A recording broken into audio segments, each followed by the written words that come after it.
एक शब्द का प्रयोग कर रहे हैं संशुद्ध और दूसरे शब्द का प्रयोग कर रहे हैं संसिद्ध।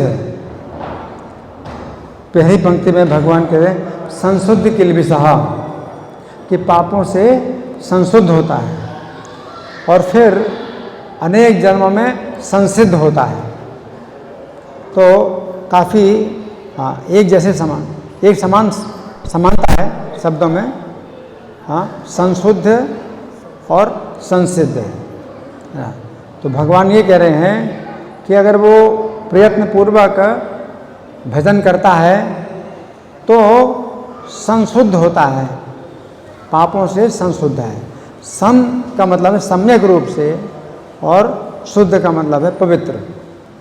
तो सम्यक रूप से पवित्र होता है, यानी सही तरीके से पवित्र होता है ना। इस तरह से पवित्र नहीं होता जैसे हाथी स्नान करता है। तो कैसे स्नान करता है कि वो स्वच्छ हो जाता है पानी में, और फिर से वो अपवित्र हो जाता है, अपने शरीर में धूल डाल लेता है ना। तो नहीं, यहाँ सम्यक रूप से शुद्ध होने का मतलब यह है कि जितनी उसने शुद्धि प्राप्त कर ली है तो उससे वो और आगे ही पवित्र होगा, मतलब फिर अशुद्ध नहीं होगा, पीछे की तरफ नहीं जाएगा। और इस प्रकार से जो है जब वो संशुद्ध होता जाता है, सम्यक रूप से शुद्ध होता जाता है पापों से, तो अनेक जन्मों, चाहे अनेक जन्म लग जाएं, लेकिन वो आगे आगे ही बढ़ता जाएगा। भगवान ये कहते हैं कि वो नीचे की तरफ नहीं गिरता है, चाहे कई जन्म लग जाएं, लेकिन वो शुद्ध की दिशा में, शुद्ध होने की दिशा में आगे बढ़ता जाता है। और फिर अनेक जन्मों के बाद फिर क्या होता है, संसिद्धा। सम का मतलब सम्यक रूप से सिद्ध हो जाता है। सिद्ध का मतलब है कि सफल हो जाता है। और सबसे बड़ी सफलता क्या है, ततो याति पराम गतिम, कि वो परागति प्राप्त करता है।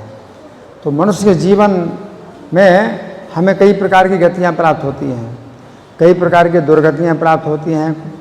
कोई व्यक्ति मनुष्य के जीवन का दुरुपयोग करता है तो कई प्रकार की दुर्गतियाँ प्राप्त होती हैं।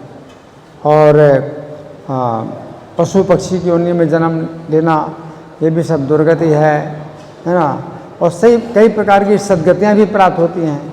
कोई व्यक्ति जो अच्छे धनवान परिवार में जन्म लेता है, या कोई व्यक्ति स्वर्ग में जाता है, कोई गंधर्व लोक में जाता है, कोई विद्याधरों के लोक में जाता है। तो ये भी अच्छी गतियाँ हैं। लेकिन परागति क्या है, सर्वोच्च गति है, सबसे बढ़िया गति है। तो सबसे बढ़िया गति है वो प्राप्त कर लेता है। सबसे बड़ी सिद्धि मनुष्य के जीवन की क्या है कि परागति प्राप्त करना, सबसे ऊपर की गति प्राप्त करना है। और सबसे ऊपर की गति क्या है, श्री कृष्ण के चरणों की सेवा। तो श्री कृष्ण के चरणों में स्थान प्राप्त कर लेता है, यानी भगवान के धाम में चला जाता है। तो चाहे कितने जन्म लगें, भगवान जो है आश्वासन दे रहे हैं कि वो जाएगा, तो वो उसी दिशा में आगे बढ़ता जाएगा, चाहे कितने जन्म लगें, लेकिन और जाएगा अंत में क्या, पराम गति। तो यहाँ पर फिर उसका जो है ये सब जो प्रयास है ये बंद हो जाता है। अभी तक उसने जितना परिश्रम किया, कई जन्मों का जो परिश्रम उसने किया है, उससे उसको परागति प्राप्त हो गई है। और जब परागति प्राप्त हो गई तो फिर जो है उसका परिश्रम सफल हो गया, यानी भगवान के चरणों की सेवा प्राप्त हो गई, भगवान के धाम में उसको स्थान प्राप्त हो गया।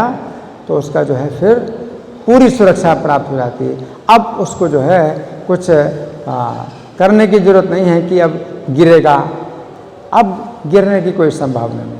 अब वो जो है पूरी तरह से संतुष्ट हो जाता है और पूरी तरह से प्रसन्न हो जाता है और सब प्रकार से निर्भय हो जाता है ना। तो वो परागति सबसे सर्वोच्च गति यह है मनुष्य के जीवन की, कि जहाँ जाकर के फिर हम वापस इस संसार में नहीं आएंगे, है ना। तो वो जो गति है ये भगवान बताते हैं कि निश्चित है, चाहे कई जन्म लगे हैं, लेकिन उसको वो गति जो है प्राप्त होगी।